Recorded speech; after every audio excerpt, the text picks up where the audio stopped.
अस्सलाम वालेकुम दोस्तों, क्या हाल चाल है। आज का हमारा मौजू है कि ये जो हिंद का इलाका है, हिंदुस्तान, जब से हमारे इस्लाम की इब्तदा हुई है तो बाहर से आने वाले जो मुसलमान बादशाह थे वो कौन कौन से ऐसे सिपा सलार थे जिन्होंने हिंदुस्तान पर हमला किया।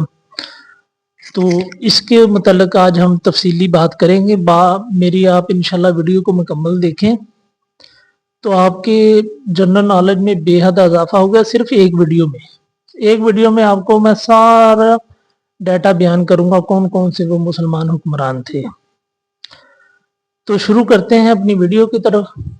वीडियो शुरू करने से पहले तमाम दोस्तों से मेरी गुजारिश है कि मेरी वीडियो को लाइक किया करें, शेयर किया करें, इससे मेरी हौसला अफजाई होती है। तो चलते हैं टॉपिक की तरफ। दोस्तों, जो हिंदुस्तान का इलाका था शुरू में, जिसे हम हिंद का इलाका कहा जाता था, इसमें मौजूदा पाकिस्तान, मौजूदा हिंदुस्तान और नेपाल का कुछ इलाका और बांग्लादेश और दार्जिलिंग का वो इलाका है जो नेपाल और जो है बांग्लादेश की साइड पे है और चाय की काश्त के हवाले से बड़ा मशहूर है। तो जो हिंदू मज़हब था उसकी इब्तदा भी नेपाल के इलाके से ही हुई है और इस तरह ये जो हिंदुस्तान का इलाका है जिसे हम हिंद कहते थे पहले, यहाँ पर सारे इलाके में हिंदू मज़हब ही अरूज पर था। इस्लाम का कोई नाम, कोई तस्वर भी नहीं था। तो पहली दफ़ा जो मुसलमान हुक्मरान थे वो आपको मैं अभी गिनवा देता हूँ वो कौन कौन से थे। सबसे पहले मोहम्मद बिन कासिम ने हिंद पर हमला किया। उसके बाद शहाबुद्दीन गौरी, जिसकी कब्र आज मौजूदा पाकिस्तान के इलाके जेलम में है, उसने हमला किया। उसके बाद अलाउद्दीन खिलजी का तल्लुक अफगानिस्तान के शहर गजनी से था। और उसके बाद दोस्तों महमूद गजनवी ने भी हमला किया है, उसका भी तल्लुक अफगानिस्तान के इलाके गजनी से था। अच्छा, शहाबुद्दीन जो गौरी था उसका तल्लुक भी अफगानिस्तान से था। और जो उसके बाद मुगलों ने हमला किया तो मुगलों की एक 350 साल की हुकूमत रही है। तो मुगल जो ख़ानदान की शुरुआत है वो भी, मुगलों का जो पहला हुक्मरान था ज़हीरुद्दीन बाबर, वो भी अफगानिस्तान से था। और इस तरह आगे चलें तो अहमद शाह अब्दाली, आखिरी जो दफ़ा जिसने हिंदुस्तान पर हमला किया और पूरे हिंदुस्तान की तारीख उसे जानती है, उसका तल्लुक भी हिंदुस्तान से था, उसका तल्लुक भी अफगानिस्तान से था। ठीक है, पहला अब आपको गिनवा देता हूँ। सबसे पहले हिंदुस्तान पर हमला किया किसने? मोहम्मद बिन कासिम ने। मोहम्मद बिन कासिम तकरीबन 95 हिजरी में। वो कहाँ से था? वो मदीना मक्का मुकरमा के इलाके के में एक आता है इलाका ताइफ से था, सऊदी अरब के इलाके ताइफ से। उसके बाद जो हमला किया है वो महमूद गजनवी का तल्लुक अफगानिस्तान से। उसके बाद जो हमला किया है वो शहाबुद्दीन गौरी, उसका तल्लुक भी अफगानिस्तान से। उसके बाद अलाउद्दीन खिलजी, उसका तल्लुक भी अफगानिस्तान से। उसके बाद मुगलों का एक दौर शुरू हुआ 350 साल का। तो जो ज़हीरुद्दीन बाबर था वो तो बुनियादी तौर पर एक अफगानी था और अफगानिस्तान से उसका तल्लुक था।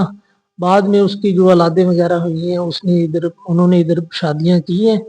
तो बुनियादी तौर पर उसका तल्लुक अफगानिस्तान से था। फिर आखिर में जो एक पानीपत की बड़ी मशहूर जंग हुई है वो अहमद शाह अब्दाली ने जिस पर हमला किया है, तो पानीपत की तारीखी जंग में, तो अहमद शाह अब्दाली जो था उसका तल्लुक भी अफगानिस्तान के इलाके कंधार से था। आप यूं कह सकते हैं कि अफगानिस्तान के जितने भी पठान हैं उन्होंने हिंद पर बहुत हमले किए हैं, हमारी जो 1000 साल की पुरानी तारीख है। और कोई किसी इलाके से कोई नहीं आया, या शुरू में एक सऊदी अरब जहाँ से हमारा दीन फैला है वहाँ से मोहम्मद बिन कासिम ने हमला किया है। अब चलते हैं कि किस किस ने हमला करके वापस लौट गए और कौन कौन आए और फिर उन्होंने इधर हुकूमत की। सबसे पहले जो मोहम्मद बिन कासिम है उसने हमला किया 95 हिजरी में। वो तकरीबन मुल्तान शहर तक तो आ गया था, पूरा हिंदुस्तान फतह ना कर सका। 4 साल तक उसने कहते हैं कि सिंध में हुकूमत की। उसके बाद महमूद गजनवी ने कोई हुकूमत तो नहीं की, अलबत्ता उसने अफगानिस्तान से हिंदुस्तान पर बहुत ज़्यादा हमले किए हैं। तो एक लिहाज से आप कह सकते हैं कि जब भी उसे ज़रूरत महसूस हुई है मुसलमानों की मदद की, तो उसने वक्तन फ़क्तन हिंदुस्तान पर हमले किए हैं। उसके बाद आते हैं शहाबुद्दीन गौरी, वो भी आप जानते हैं अजमेर शरीफ में एक मशहूर किस्सा है, जब ख्वाजा मुइनुद्दीन चिश्ती उनके ख्वाब में आते हैं तो उन्होंने हमला किया है। तो बज़ाहिर उन्होंने फिर हुकूमत भी वहाँ पे की है। तो बाद में जब उनकी वफात हुई है, आज पाकिस्तान के मौजूदा इलाके जेल में उनकी हुकूमत की उनकी कब्र है। उसके बाद जो हमला किया है वो अलाउद्दीन खिलजी, गजनी शहर में रहने वाला अलाउद्दीन खिलजी, ये तकरीबन 12वीं सदी के लगभग इसने हमला किया है। तो इसे सिकंदर आजम का, जैसे सिकंदर आजम था ना एक लकब, इस तरह से सिकंदर सानी कहते थे। सिकंदर सानी इसी वजह से कहते थे कि जो एक तो इसकी पूरी अफगानिस्तान में पहले हुकूमत थी, फिर इसने पाकिस्तान के मौजूदा इलाका को फतह किया, फिर पूरे हिंद को फतह किया, फिर नेपाल, फिर बांग्लादेश, फिर दार्जिलिंग तक और फिर भूटान तक इसकी हुकूमत थी। तो इस लिहाज से इसकी हुकूमत भी बड़ी मजबूत थी। इसने तकरीबन काफ़ी अरसा हुकूमत की है। तो इसे सिकंदर सानी का एक लकब दिया गया। इंडिया की एक मशहूर फिल्म तो आपने देखी होगी, वो जो बनी है एक रानी के ऊपर फिल्म बनी है जिसका नाम भी मैं अभी आपको बता देता हूँ। तो उसके ऊपर जो फिल्म बनी है वो भी अलाउद्दीन खिलजी के ऊपर ही बनी है।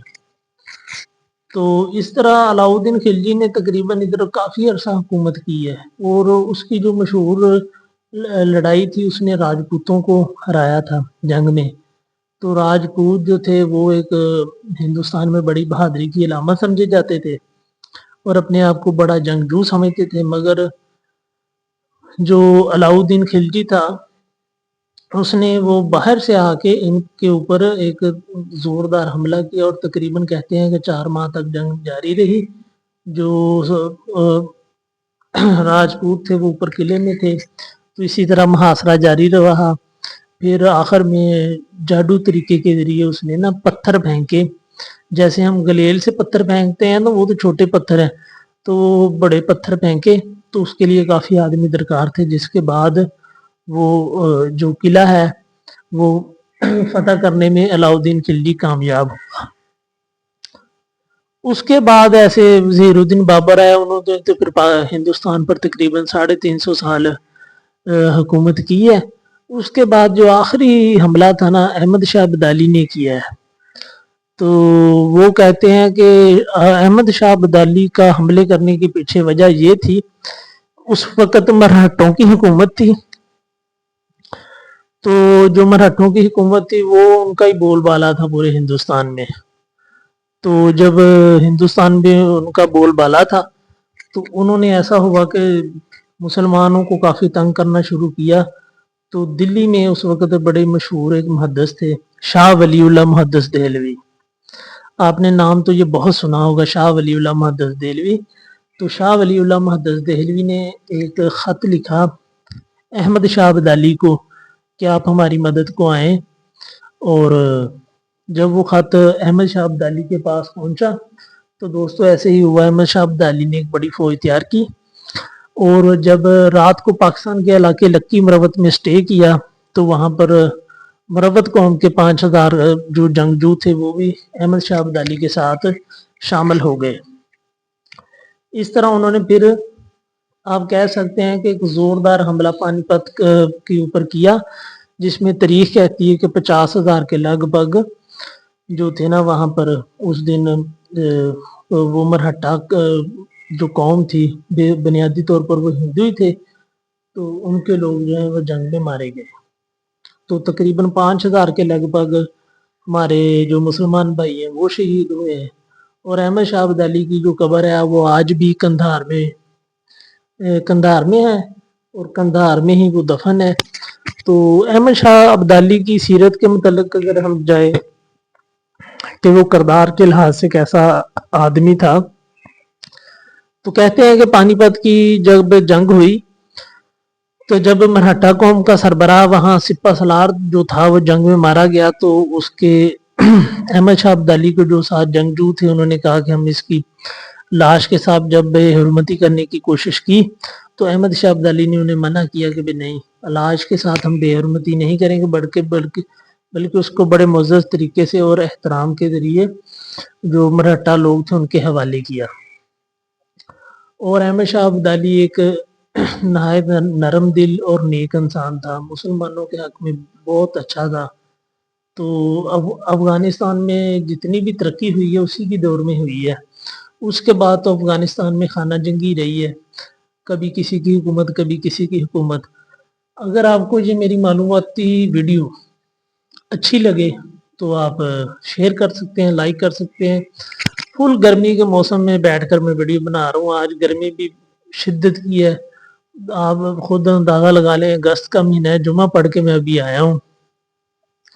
और आखिर में मेरी आपसे ये गुजारिश है कि मेरे चैनल को ज़्यादा से ज़्यादा सब्सक्राइब करें, लाइक करें, मेरी वीडियो को ज़्यादा से ज़्यादा शेयर करें।